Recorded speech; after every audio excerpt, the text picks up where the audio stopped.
C'est la rentrée pour Fontaine, l'édition citoyenne, tout comme pour les 2115 élèves fontainois qui retrouvent les bancs de l'école.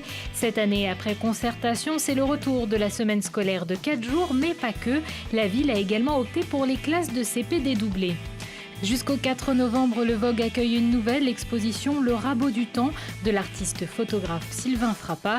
L'artiste est parti sur les traces des lieux sportifs qui ont accueilli les épreuves olympiques de 1968. Dans l'agenda, les journées européennes du patrimoine seront à l'honneur dans différents endroits de la ville. C'est le retour des concerts à la source, des conférences au Vogue, mais également des collectes de sang.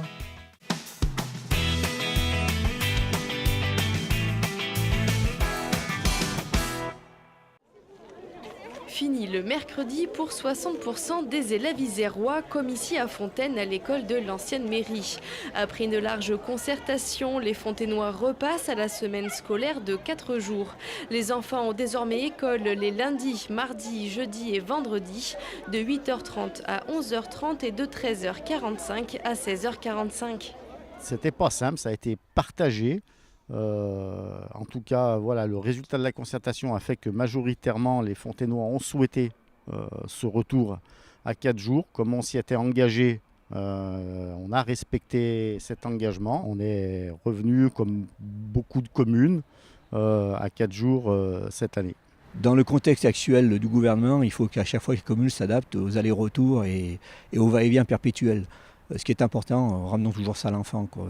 Faisons en sorte que tout se passe bien pour nos enfants de Fontaine. Et puis la ville, après, elle fait tout ce qu'elle peut et doit faire dans ce contexte un peu perturbant, mais bon. Un retour à 4 jours qui, pour la plupart des parents, devrait permettre aux enfants d'explorer d'autres univers. On est content que ce soit à 4 jours parce que ça nous laisse la journée complète pour être en famille, quoi. Nous, on fait pas mal de rando, ça nous permet de faire toute la journée ensemble, quoi. Donc, et puis pour la fatigue, c'est mieux. 4 jours et demi, il était quand même bien fatigué, et c'est mieux. C'est plutôt une bonne chose. Et au niveau des activités, c'est vrai qu'on va pouvoir prévoir plus d'activités et plus de choses, quoi. La concertation avec les enseignants, les parents d'élèves et les associations a également permis à la ville de mieux s'adapter aux besoins des familles. Il y a notamment l'extension du périscolaire à 18h qui était beaucoup demandée par nos familles, notamment les familles dont les parents travaillent. Et puis une petite nouveauté qui passe peut-être inaperçue, mais qui est très importante pour les enfants et pour le respect de leur rythme, c'est en maternelle, permettre aux enfants qui ne mangent pas au restaurant scolaire, qui mangent chez eux, de revenir tout de suite après le repas pour intégrer la sieste en même temps que les enfants qui restent au restaurant scolaire pour respecter mieux leur rythme. Avec sa réforme 100% de réussite au CP, le gouvernement veut combattre la difficulté scolaire dès les premières années. À Fontaine, 4 classes de CP situées dans le réseau d'éducation prioritaire sont dédoublées. On a pour le moment 11 élèves, voire 12 maximum en général, avec ma collègue qui a également un autre CP dédoublé. Ce qui nous permettra de vraiment rentrer dans les apprentissages fondamentaux, notamment la lecture et les maths avec les élèves, de pouvoir véritablement les aider, de faire de la pédagogie différenciée et d'être au plus près d'eux. Le 3 septembre dernier, 2115 élèves fontainois ont repris le chemin de l'école.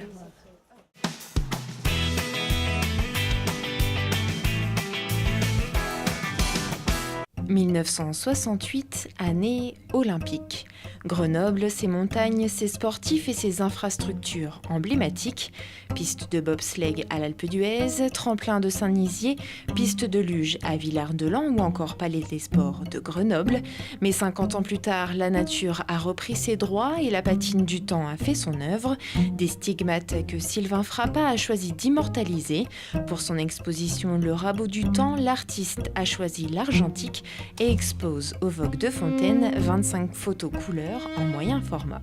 Je me suis surtout inspiré du vide et du coup de l'absence. On peut y découvrir des lieux qui ont changé ou radicalement ou pas spécialement.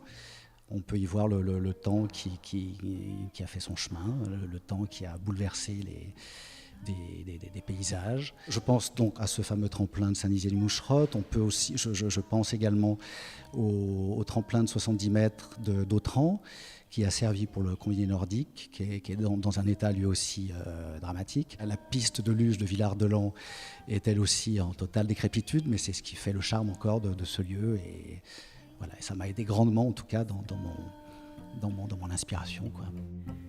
De la neige, un temps automnal ou des paysages estivaux, 2 années de travail à la manière d'un archéologue pour traquer les empreintes du temps.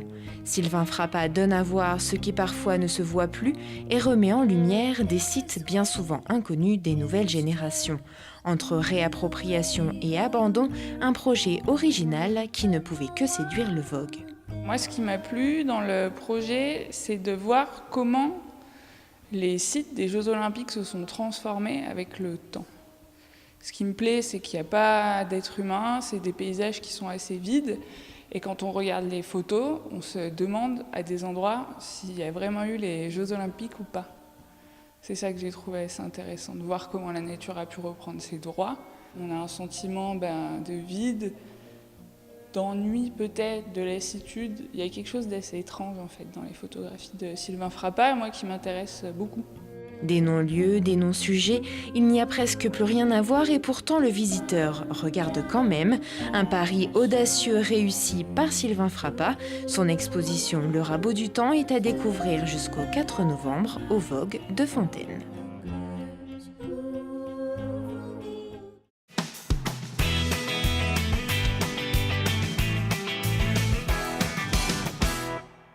Tous les événements à ne pas manquer sont comme chaque semaine dans l'agenda. Le samedi 15 septembre, ce sont les Journées européennes du patrimoine. À cette occasion, plusieurs lieux de la ville organisent des événements. À la médiathèque Paul-Éluard, à 10h30, rencontre avec Philomena Cordanato avec son livre Une jeunesse en Sicile. Si vous souhaitez voir l'exposition Le Rabot du Temps de Sylvain Frappat au Vogue, l'artiste propose des visites guidées à 14h30 le 15 septembre. Et si c'est plus la musique qui vous intéresse, La Source propose également des visites guidées ce jour-là de 14h à 18h. À La Source également le concert de Kip Winger, le célèbre chanteur, bassiste, guitariste mais également compositeur américain, sera pour la première fois dans l'agglomération grenobloise. L'artiste viendra promouvoir son album solo Box Set Collection. C'est à ne pas manquer le 15 septembre à 20h.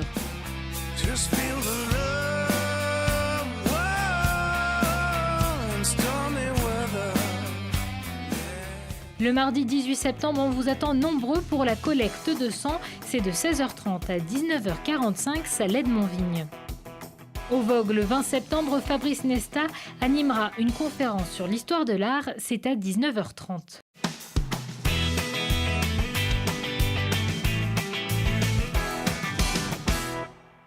On se quitte comme chaque semaine avec la photo de la semaine. Cet été, le Tour de France est passé par Fontaine lors de l'étape entre Bourdoisan et Valence.